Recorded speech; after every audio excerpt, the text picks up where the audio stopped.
Yeah, that's kind of been the issue for the past few episodes. Could you fix it soon, please? This week, we thankfully skipped past the normal introductions and went straight to the Precure, discussing their plans for the weekend. Hinata suggested they check out a cafe in the next town over, but as we've seen, Asumi isn't exactly big on eating stuff unless they're artificially colored junk. Noticing this, Nodoka instead suggested they just have a picnic at a lake that was in the same magazine as the cafe. And really, going into a cafe these days is way more trouble than it's worth these days. There has to be an easier way to do this. Understandably, Hinata wasn't all that hyped on having her suggestion just shot down so easily, but she quickly changed her tone when they said they were going to bring their own bento lunches to eat. And she just as quickly, and again understandably, went back to being against it after learning that they would have to be at the train station at 6 in the morning. FYI, my local time is 6 AM if you're watching this as a premiere. I'm never gonna get rid of these bags under my eyes.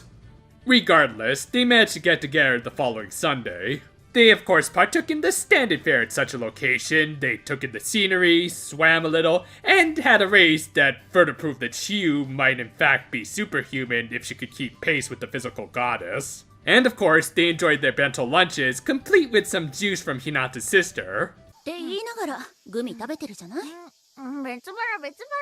Precure, the series that has been encouraging diabetes for the past 3 years. Later, they would stumble upon what looked like a baby bird that had fallen out of its nest, and thus Nodoka tried to help it, but was quickly stopped by some older lady. She explained that the little guy was likely in the middle of learning how to fly and that they shouldn't disturb it. This also happened to be something both the healing animals and Asumi were going to tell her before the lady did herself. It was a nice little message about the importance of just letting nature run its course, which has been surprisingly absent in a show like this. Most importantly, she also taught them the importance of how to avoid pandemics. This lady would later introduce herself as an arborist, a sort of doctor for the trees.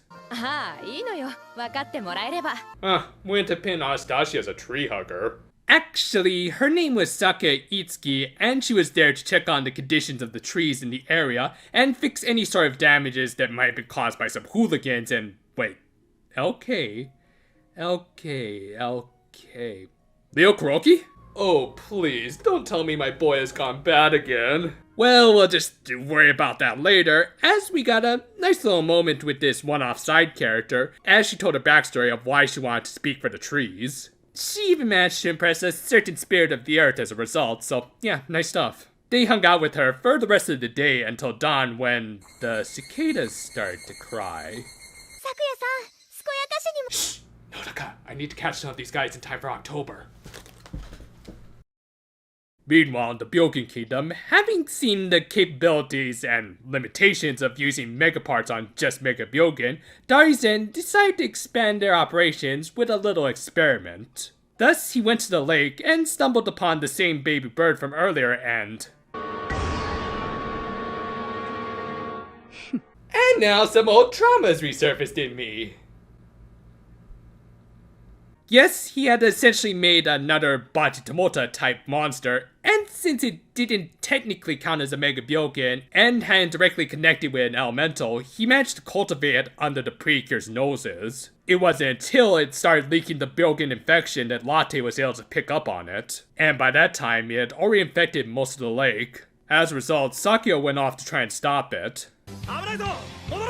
Stop, don't come back. The Precure had pretty much no time to spare as the lake was a full train rides away, but they wouldn't have to worry about that as, yet again, someone decided to turn on some cheat codes. Her ultimate weapon of a portal in the sky, son of a bitch! To be fair, there was a thematic reason for Asumi's new ability here, thanks to being inspired by how a mere human like Sakuya could hear the earth talk through the wind, but come on, this was already starting to get ridiculous. Thankfully, the resulting fight this week was pretty satisfying. For one thing, the new monster named Nebusoku had a pretty cool design, almost like a far less edgy noise with a little aroma thrown in. And the animation this week was directed by the talented Nobuhito Akada, who managed to slip in a much more satisfying amount of Sakuga scenes with thankfully far less interruptions than last week. Moreover, this enemy being too strong for the original trio was a little more justified, as it had been created directly from a living organism as opposed to an elemental and an object. Don't use Zap Cannon unless you cast Lock On first! Though, just like Lieutenant Surge, they managed to defeat him because, according to Daruizen, he might have evolved him a little too soon. As a result of this, and the fact that he still had the mind of a baby bird, Noise Jr. had a fear of heights. Thus, our so-called heroines took advantage of the dude's phobia to finish him off. As a result, the baby bird was restored, which again makes me think that Bachitomoto might still be around since we didn't see his catalyst get restored. Anyway, they also rescued Sakuya and assured her that she was doing a good job for Mother Earth. And with that, the girls just needed to worry about how they got home, which they thought they could just use Asumi's portal again. Oh sure, now you give her a weakness. Thus, the episode ended with our superheroines trying to figure out if they had enough money for train tickets. Maybe y'all should try asking Doremi if she could clone a taxi driver for you. It's been a while since we've seen Mitsutaka Hirota write for the show. In fact, I think his last episode was the one right before the hiatus kicked in. And just like Bachitomoto's debut, he's thrown a very interesting wrinkle into this show with basically a new Monster of the Week type. This is on top of him throwing in some very interesting nature facts that shows the guy did his homework over the hiatus. Yes, this wasn't perfect by any means, as it still feels like we're in the middle of the Asumi debut arc, with her gaining new abilities that make her ridiculously OP just to sell a toy. But other than that, this was still an effective episode that could shake things up in some interesting directions on down the line.